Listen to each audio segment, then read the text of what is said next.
நன்றி, வணக்கம்.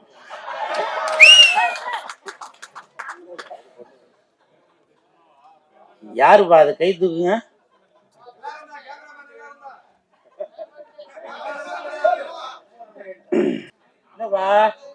நான் உங்களுக்காக தான் நான் ப்ரிப்பேர் ஆகி வரது. அப்புறம் ஒரு ஆள் வேணும்ன்றீங்க, ஒரு ஆள் வேணான்றீங்க. அப்புறம் மூட் அவுட் பண்ணா என்னத்த பேசுது? நன்றி, வணக்கம். நம்ம அடுத்த படத்துல சந்திப்போம். சரிங்களா? நன்றி.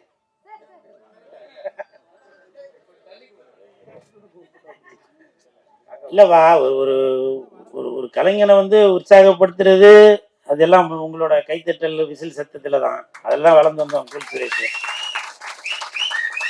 மேடையில் அமர்ந்திருக்கும் அனைவருக்கும் வணக்கம். பத்திரிகை நண்பர்கள், ஊடக நண்பர்கள், இணையதள நண்பர்கள், PRO விஜயமுரளி சார், திரையரங்க சங்க தலைவர் திரு திருப்பூர் சுப்பிரமணி சார், உங்களுக்கும் என் மனமார்ந்த வணக்கத்தை தெரிவித்துக் கொள்கிறேன். புரியும் நினைக்கிறேன். மேடையில பேசி கைத்தட்டல் வாங்குற அளவுக்கு பெரிய பேச்சாளர். தயவு செஞ்சு நீங்களே ஒரு தடவை கை தட்டிடுங்க. இந்த கைத்தட்டல்கள் அனைத்தும் என் நண்பன் சந்தானம் அவர்களுக்கும் என் தலைவன் STR அவர்களுக்கும் போய் சேரும். கா கா கா அது இந்த படத்தோட பேரு. இந்த படத்தோட இயக்குனர் திரு பரமன் அவர்கள் என்கிட்ட வந்து இந்த படத்துல உங்களுக்கு ஒரு கேரக்டர் ஒன்று இருக்குண்ணே, உங்க கதைய உங்களோட கேரக்டரை பத்தி நான் சொல்றேன் அப்படின்னு சொல்லி சொன்னாரு. அப்போ அவர் சொன்னார், இந்த மாதிரி இந்த கேரக்டர் நான் எழுதும் போது டக்குன்னு எனக்கு உங்க ஞாபகம் தான் வந்துச்சு, அதனாலதான் நான் உங்களுக்கு வந்து இந்த கேரக்டர் வந்து ஸ்பெஷலா எழுதியிருக்கேன் அப்படின்னாரு. அப்போ என்ன கேரக்டர் அப்படின்னா, ஒரு 45 வயசு ஆகியும் கல்யாணம் ஆகாம காஜியில சுத்தின்னு இருக்கிறான். 50 வயசு ஆண்டி கிடைச்சாலும் சரி, இல்லை 70 வயசு ஆயா கிடைச்சாலும் சரி, கல்யாணம் பண்ணலாம் அப்படின்ற ஒரு ஒரு வெறியோட சுத்துற ஒரு கேரக்டர் அப்படின்னா, அதாங்க ஏப்பா இதான் கிடைச்சிதாப்பா அப்படின்னா, இல்லைண்ணா உங்களோட இதுக்கு இது கரெக்டா இருக்குண்ணா அப்படின்னாரு. நல்லாதான் இருந்துச்சு. இல்லவா, கேரக்டர் சொன்னேன், நல்லா இருந்துச்சு. நல்லா என்ன நல்லா திருப்தியாக தான் அமைச்சாரு. ஏன்னா ஏதோ ஒரு புது டீமாக இருக்கு, எப்படி பயன்படுத்த போகிறாங்களே என்னன்னு தெரியல அப்படின்னு. ஏன்னா இங்கே ஷூட்டிங் ஸ்பாட்டில் பார்த்தீங்கன்னாக்கா நிறைய பேர் இருப்பாங்க, பெரிய நடிகை. நான் சும்மா பந்தாக்கு சொல்ல, இப்போ வெளியில் வந்து நின்னோன்னா ரோட்டில் போகிற ஆடியன்ஸ்லாம் அந்த வண்டியை நிறுத்திட்டு வந்து ஃபோட்டோ கிட்ட அப்படின்னு வந்து எடுக்கிறாங்க. அப்போ நான் என்ன ஒரு எதுவும் சின்ன கேரக்டர் தான் கொடுத்துருவாரு அப்படின்னு நல்ல ட்ரெய்லரில் வர அளவுக்கு, போஸ்டரில் வர அளவுக்கு கொடுத்துருக்காரு. மிக்க நன்றி மிஸ்டர் பரமன் அவர்களே, மிக்க நன்றி. அதே மாதிரி பரமன் அவர்கள் வந்து ரொம்ப சினிமா மீது ரொம்ப மோகம் கொண்டவர், எல்லாருமே சொல்லிட்டாங்க. இப்போ சப்போஸ் நம்ம ஜாகுவார் தங்க மாசம் ஒரு 10 கோடியை பரமன்ட்ட கொடுத்து, எப்பா நீ சினிமாவுக்கு வேணா வேறு எதனா வேலையை பண்ணா போக மாட்டார். ஏன் போக மாட்டார் அப்படின்னாக்கா, சினிமா அவர் மீது வச்சிருக்க ஒரு நம்பிக்கை, ஒரு அசராத உழைப்பு, இதெல்லாம் நம்பிதான் இருக்கிறாரு. அதற்கு காரணம் என்னன்னாக்கா, அவர் இல்லை, அவரோட மனைவி தான். நான் ஷூட்டிங் ஸ்பாட்ல பார்த்தேன், இவர் வந்து கேமரா மட்டுமே தான் பார்த்து நிற்பாரு. அவங்களுக்கு பின்னாடி அவங்க மனைவி தான் வந்து எல்லா வேலையும் பார்த்துட்டு இருப்பாங்க. மத்தியானம் 1 மணிக்கு சாப்பாடு வந்துருச்சா, 5 மணிக்கு டிஃபன் வந்துருச்சா, இது எல்லாமே பார்த்து, அது மட்டும் இல்லை உங்களுக்கு கூகுள் பேல பணம் வந்துருச்சா அப்படின்னு ஃபோன் பண்ணி வேற கேட்பாங்க. ஆனால் பணம் அனுப்பிச்சுன்னா அதெல்லாம் வந்துருச்சா. ஏன்னா இதெல்லாம் வந்து இப்போ உள்ள காலகட்டத்தில் ஏன்னா நிறைய இடத்துல அங்கெல்லாம் பணம் வராமலாம் இருக்கு, சொல்ல வரேன். அதனால என்ன நடந்ததுன்னு சொல்லணும் இல்லையா. அதனால உண்மையிலேயே ஒரு ஆணுக்கு பின்னாடி ஒரு பெண் வெற்றியில் இருக்கிறாங்க அப்படின்னாக்க அதுக்கு உதாரணம் நம்ம பரமன் அவர்களும் அவர்களுடைய மனைவி அவர்கள் தான். இதுல எந்த மாற்று கருத்துமே இல்லை. அதே மாதிரி படத்தோட தயாரிப்பாளர் சதீஷ் அவர்கள் வரலையா, வரல, வெளிநாட்டில் உள்ளவர். ஷூட்டிங் ஸ்பாட்டில் வந்து என்னை வந்து சந்திச்சார். அதாவது ஒரு வீட்டில் வந்து 3 நாளாக தொடர்ந்து ஷூட்டிங் நடக்குது. 4வது நாள் நான் அந்த வீட்டுக்கு போகிறேன். அப்போ வந்து அந்த தயாரிப்பாளர், வாங்க நல்லா இருக்கீங்களா, நான் உங்களோட ரசிகன், எங்கள் நாட்டில் எல்லாருமே உங்கள் ரசிகர்கள் தான் அப்படின்னு சொல்லிட்டு டக்குன்னு யாருக்கோ ஃபோன் அடித்து பேசினார். ஃபோன் பண்ணோன்னா ஒரு 10 நிமிஷத்தில் அவரோட நண்பர் ஒருத்தர் வந்தார். உடனே அவர் வந்து, தலைவா நீங்களா, நான் உங்க மேல ரொம்ப அனாதி பிரிய இருக்கு, எங்க நாட்டுல எல்லாருமே நீங்க வந்து தெரிந்தது காடுன்னு வசனம் சொல்லும் போது நாங்க எல்லாரும் அப்படியே ஓன்னு கத்துவோம், அந்த அளவுக்கு உங்க மேல நாங்களாம் அவ்வளவு ஒரு பாசமா இருக்கிறோம் அப்படின்னாரு. அப்ப நான் கேட்டேன், ஏவா 4 நாளா இங்க ஷூட்டிங் நடக்குது, ஏவா போய் ஷூட்டிங் இல்ல, அதாவது ப்ரொடியூசர் சில, நான் இவனை வந்து 3 நாளா கூப்பிட்டேன், அவன் வரமாட்டேன்னுட்டான், நான் நீங்க வந்திருக்கீங்க, கூல் சுரேஷ் வந்திருக்காரு, தலைவா நீங்க வந்திருக்கீங்களா அப்படின்னு நான் உடனே கிளம்பி வந்துட்டேன் அப்படின்னாரு. இது சத்தியமா நான் வந்து ஒரு இதுக்காக சொல்ல வரல, உண்மையிலேயே PRO விஜயமுரளி சார் மேல சத்தியமா அது உண்மை நடந்தது. அப்புறம் ஏன்னா எதா இருந்தாலும் சும்மா பந்தாக்கு இருக்கக்கூடாது இல்ல, எதா இருந்தாலும் உண்மையை சொல்லணும். உடனே டக்குன்னு அந்த ப்ரொடியூசர் என்ன பண்ணாரு, என் தாயின் மீது ஆணை, டக்குன்னு அவரோட இதை எடுத்து கொடுத்தாருங்க. காதல மாட்டும் போது பேர் என்ன, ப்ளூடூத், அதை எடுத்து கொடுத்தாரு. இருந்தாங்க, இது வந்து என்னோட பரிசா வச்சுக்கணும். இது இயக்குனருக்கு கூட தெரியாது. அவர் எதுவும் சொன்னாரான்னு தெரியல. ஏன்னா சப்போஸ் இது இயக்குனர்கிட்ட நான் போய் சொல்லி நான் ஏதோ பிராக்கெட் போட்டு அந்த ப்ரொடியூசரை கூட்டு போய் நான் ஏதோ படம் பண்ண போறேன்னு, ஏன்னா நிறைய சம்பவங்கள் அப்படி நடந்துட்டு இருக்கு, அப்படி எதுவும் நினைச்சிடக்கூடாதுன்ட்டு அவர் டக்குன்னு அவர்கிட்ட உள்ளதை எடுத்து கொடுத்து, இந்தாங்க இது வந்து என்னுடைய பரிசு, நான் வாங்கவே மாட்டேன்னு. ஏன்னா உங்களுக்கு தான் தெரியும், நமக்கு அந்த பந்தா காட்டுறதே புரியாது, இதை வச்சுன்னு என்ன பண்ண போறான்.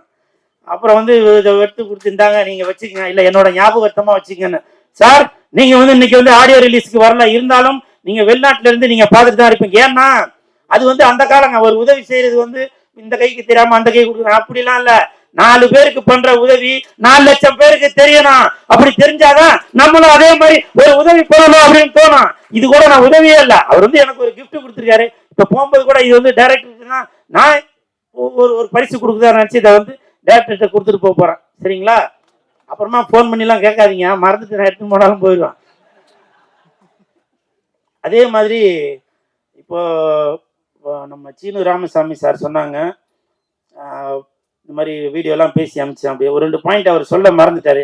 நான் வீடியோ பார்த்து பேசி அமிச்சேன்னா வீடியோ அவர் பார்த்துட்டு, குழு நீங்கள் முதல்ல இருந்ததுக்கு நல்லா ட்ரிம் ஆகி நல்லா கண்ணமெல்லாம் நல்லா ஒட்டி போய் நல்லா சூப்பராக இருக்கிறீங்க, நான் அடுத்த படத்தில் உங்களை கதாநாயகன் ஆக்குறேன் அப்படின்னு சொன்னார். சத்தியமாக சொன்னார்பா, நம்புங்க. நம்பிக்கை இல்லைன்னா மறுபடியும் சொல்கிறேன், பிஆர்ஓ விஜயமுரளி சார் மேலே சத்தியமாக அவர் சொன்னார். அவர் இல்லை இருந்தா இப்போ ஆமாம் சார் சொன்னீங்களா இல்லையான்னு கேட்டு அதெல்லாம் சொன்னார். பாருங்க, அந்த பாயிண்ட்லாம் சொன்னார், முக்கியமான பாயிண்ட் சொல்லாமான்ட்டார். ஸோ இப்படி என்னால் முடிஞ்ச உதவியாக சினிமாக்காக நான் என்னென்ன பண்ணணுமோ அதெல்லாம் நான் பண்ணிட்டு தாங்க இருக்கேன். போன வாரம் கங்குவான்னு ஒரு படம் ரிலீஸ் ஆச்சு. நான் என்ன தப்பு பண்ண சொல்லுங்க? நான் என்ன தப்பு பண்ணேன்? என்ன எல்லாரும் போட்டு அந்த திட்டுறீங்களே, திருக்குறள்ல இல்லாத வார்த்தையெல்லாம் கமெண்ட்ல இருக்குது. என்ன மட்டும் திட்டினா பரவாயில்ல, மேல் வீட்டுக்காரன் கீழ் வீட்டுக்காரன் பக்கத்து வீட்டுக்காரன் எதிர் வீட்டுக்காரன் இந்த தெரு அந்த தெரு எல்லா தெருல உள்ளவங்க சேர்த்து ஒரே திட்டிட்டு இருக்காங்க. ஆக்சுவலா அந்த படத்தின் மீது உங்களை விட, படம் பார்த்த உங்களை விட எனக்கு தான் கோபம் ஜாஸ்தி வரணும். ஏன் தெரியுங்களா? அந்த படத்தின் இயக்குனர் திரு சிவா அவர்கள், சிறுத்தை சிவா அவர்கள் சிறுத்தை படம் பண்ணும் போதுல இருந்து எனக்கு அவரை தெரியும். என்ன அந்த படத்துல பயன்படுத்திருக்கலாம்ல, எத்தனை தடவை போன் பண்ணி பேசியிருப்பாங்க, என்ன பயன்படுத்திருக்கலாம்ல. ஒருவேளை கேரக்டர் இல்லாம இருக்கலாம், ஓகே. அந்த படத்தின் தயாரிப்பாளர் ஞானவேல் ராஜா சார், அவர் வந்து செல்லம் தந்தோம் அப்படின்னு நம்மள ரொம்ப பாசமா இருப்பாரு. அவங்களும் பயன்படுத்தல. நீங்க பயன்படுத்தாமல் என்ன இருந்தாலும் அந்த படத்திற்கு அவ்வளவு விமர்சனம் வரும்போதும், இப்ப கூட சொல்றாங்க, நான் வெளியில போகும்போது எனக்கு எவ்வளவு மாற்றல் வந்துட்டு இருக்காது உங்களுக்கு தெரியுமான்னு தெரியல. நான் வெளியில போகும்போது எனக்கு எதனா ஒண்ணு நடந்துச்சுனாக்க அந்த படத்துக்காக நான் பேசி எதனா ஒண்ணு நடந்துச்சுனாக்க அந்த தயாரிப்பாளர் வந்து பார்க்க போறாரா, அந்த இயக்குனர் வந்து பார்க்க போறாரா? இல்ல. அப்படி இருந்தாலும் இன்னைக்கு நான் இந்த இடத்துல நிக்கிறேன்னா அதுக்கு சினிமா தான் காரணம். நான் சினிமாவின் மீது அந்த கொண்ட மோகத்தினால, அந்த ஆசையினால, அந்த பாசத்தினால, நான் சாப்பிடுற அந்த சோத்தினால எந்த படமாக இருந்தாலும் இந்த புல் சுரேஷ் குரல் கொடுத்து கொண்டுதாங்க இருப்பான். இந்த படத்துல நான் நடிக்காட்டியும் கூட நான் அவ்வளவு குரல் கொடுத்தேன்னா அது வந்து அப்ப கூட நீங்க எல்லாம் புரிஞ்சுக்கல. இன்னும் நான் பெருமையாவே சொல்றேன், அந்த படத்திற்கு கங்குவா படத்திற்கு அவ்வளவு விமர்சனம் வந்த பொழுதும் நான் தான் முதலாக குரல் கொடுத்தேன். அதன் பிறகுதான் ஜோதிகா மேடம் வந்து குரல் கொடுத்தாங்க, சில தயாரிப்பாளர்கள் குரல் கொடுத்தாங்க. ஆனா விதை நான் போட்டது. அந்த படத்துல அவ்வளவு பேரை நடிக்க வச்சிருக்கீங்களா, ஒருத்தராச்சும் யாருன்னா குரல் கொடுத்திருக்காங்களா? இல்ல. உண்மைதானே சார்? யாருன்னா குரல் கொடுத்தாங்களா? இல்ல. ஆனால் அங்க உள்ள நடிகர்களுக்கு நீங்க என்ன பண்ணிருப்பீங்க? அது வந்து ஒரு பொறாமையிலே ஒரு வைத்தியத்திலே சொல்லவில்லை. அங்க உள்ள நடிகர்களுக்கு நீங்க வந்து கேரவன் போட்டு கொடுத்து, பிளைட் போட்டு கொடுத்து, ஹோட்டல்ல ரூம் போட்டு எல்லாமே ஜாம் பண்ணி கொடுத்தீங்க.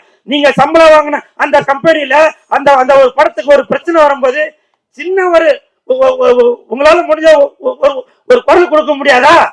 சொல்லுங்க. ஏன் குரல் கொடுக்க முடியாதுன்னா, இளிச்சவாயன் கூல் சுரேஷ் இருக்கான், எவ்வளவு வேணாலும் அவன் வாங்கிப்பான், அப்படிதானே? இப்பவும் சொல்றேன், உண்மையிலேயே நிறைய டேரக்டர்களுக்கு தெரியும், ஆமாப்பா கூல் சுரேஷ் உண்மைதான் அவர் சொல்றதெல்லாம் அப்படின்னு அவங்க எல்லாத்தையும் மைண்ட்ல ஏற்றிட்டு நேராக தெலுங்குல இருந்து 4 நடிகரை கூட்டிட்டு வருவாங்க, மலையாளத்துல இருந்து 4 நடிகரை கூட்டிட்டு வந்து நடிக்க வைப்பாங்க. இன்னொரு விஷயம் என்னன்னா, என்னதான் நம்ம வந்து கோடிக்கணக்கில் போட்டு வீடு கட்டி வச்சிருந்தாலும் அந்த வீட்டுக்கு வந்து திருட வராம பாதுகாத்து வைக்கிறது வாட்ச்மேனுங்க. அந்த வாட்ச்மேன் வேலை தாங்க நான் பார்த்துட்டு இருக்கேன். என்னைக்கு வாட்ச்மேனுக்கு வந்து என்னைக்கு விடிவு காலம் வந்திருக்கு இல்ல.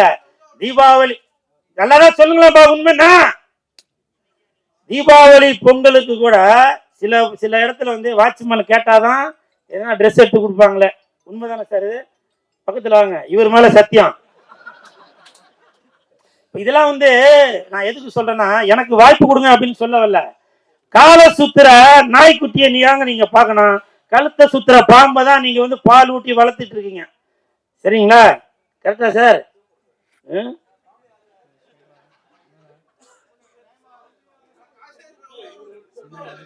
என்ன சொன்னது? சரி, அப்ப பேசின போதும்ல, எல்லா பாயிண்டையும் போடுங்க. இதை மட்டும் போட என்னவா என்னவா போதும் போதும்பா போதும். இன்னும் எதிர்பார்க்கறது கமெண்ட்ல வரும். சரிங்களா? அப்புறம் இன்னொரு முக்கியமான விஷயத்த சொல்ல மறந்துட்டேன் பாருங்க. கங்குவா படத்துக்காக நான் வந்து பேசுறது எல்லாத்துலயும் மில்லியன் கணக்குல போயிருக்கு வீடியோஸ் வியூஸ் எல்லாமே. இப்பவும் சொல்றேன், யார் மேல சத்தியமா சொல்றேன், இப்ப வரைக்கும் நான் கங்குவா படம் பார்க்கல. அது எல்லாம் தெரிஞ்சுக்குங்க. என்ன திட்டுற ரசிகர்களே, இன்னமும் நான் கங்குவா படம் பார்க்கல. ஏன்னா உங்களை விட கோபம் வந்து எனக்கு அந்த படத்தின் மீது உண்டு. காரணம் என்னன்னாக்கா, அந்த நான் படம் பார்த்தாக்க ஆகா அந்த கேரக்டர்ல நான் நடிச்சிருக்கலாமே, இந்த கேரக்டர்ல நான் நடிச்சிருக்கலாமே அப்படின்னு எனக்குள்ள அந்த ஒரு ஆதங்கம் வந்து விடக்கூடாது. வந்தா மனிதனோட சூழ்நிலை எப்படி வேணா மாறலாம் இல்லையா? அப்படி மாறக்கூடாது என்பதற்காக தான் அந்த படத்தை பார்க்காமலேயே அந்த படத்திற்கு நீங்க வந்து பல கலவையான விமர்சனங்கள் வந்தாலும் ஆபாசமாக பேச வேண்டாம் என்பதை சொல்லியிருந்தேன். அப்புறம் அதுக்கு முன்னாடி இன்னொரு சூர்யா சார் படம் இதுல வந்துருந்துச்சு, ஜெய்பீம். அந்த படமும் நான் பார்க்கலப்பா. சரியா? அதனால அந்த படத்தையும் இந்த படத்தையும் கம்பேர் பண்ணி என்ன வந்து நடுத்தருல இழுத்து விட்டுறாதீங்க. சரிங்களா? அதனால தயவு செஞ்சு அப்புறம் இந்த நீங்க இந்த யூடியூபர்ஸ் ஏதோ சொன்னீங்களாப்பா, தேட்டருக்கு ஆளுங்க வர்றதில்லை அப்படின்னு. அதெல்லாம் வந்து தயாரிப்பாளர்கள், பணம் போட்டவங்க, இயக்குனர் கஷ்டப்பட்டு படம் பண்ணவங்க. அதனால பெரியவங்கெல்லாம் கூடி பேசி அதுக்கு ஒரு முடிவு கட்டுவாங்க. சரிங்களா? என்னை வாழ்த்தி பேசிய என் நண்பன் லொல்லு சபா ஜீவா அவர்களுக்கு, லொல்லு பேர் சொல்ல வேணாம்னு சொன்னாங்க. உண்மையிலே லொல்லு சபால நடிக்கிறதுக்கு அந்த லொல்லு உடம்பு ஃபுல்லா இருந்தாதான் அந்த அந்த கேரக்டரே வந்து பண்ண முடியும்.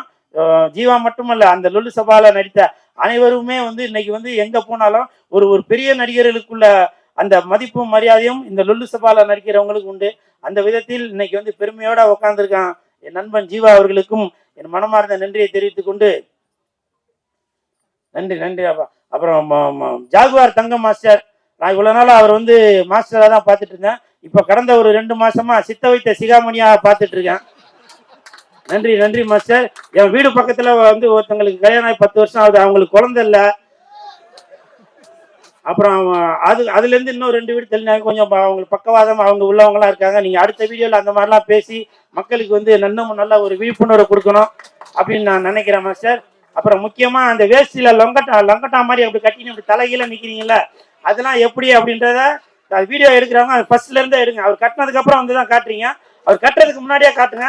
அப்பதான் என்னைய மாதிரி இளைஞர்கள், சார மாதிரி இளைஞர்கள்லாம் கட்டி எப்படி தலைகீழ தொங்குறதுன்றது தெரிய வரும். சரிங்களா? அப்ப எழில் சாருக்கு நன்றி. இருக்காரா எழில் சார்? போயிட்டாரா? விஜயாஜி சார், உங்களுக்கு மனமார்ந்த நன்றி. தம்பி சவுந்தர் சார் வணக்கம். இதுல பார்த்தோம் சார், கார்த்திக் சார் இப்ப ஆடிட்டு இருந்தாரு, இப்படி ஆடிட்டு இருந்தாரு. நான் உங்களை இன்னைக்கு தான் சார் பாக்குறேன். அன்னைக்குமா நான் பேசுனதை வச்சு அடுத்த படத்துல வாய்ப்பு கொடுத்துருவீங்கன்னு நினைக்கிறேன். சரிங்களா? இல்ல இனிமேல் எல்லாருக்கும் நல்ல காலம் தான், என்ன திட்டவங்களுக்கும் நல்ல காலம் தான். ஆனா யூடியூபர்ஸுக்கு தான் தெரியல என்னன்றது, தியேட்டருக்கு வரக்கூடாதுன்ட்டாங்க. அதனால எனக்கும் எதிர்காலம் தான் நினைக்கிறேன். ரொம்ப நன்றி ரொம்ப நன்றி ரொம்ப நன்றி.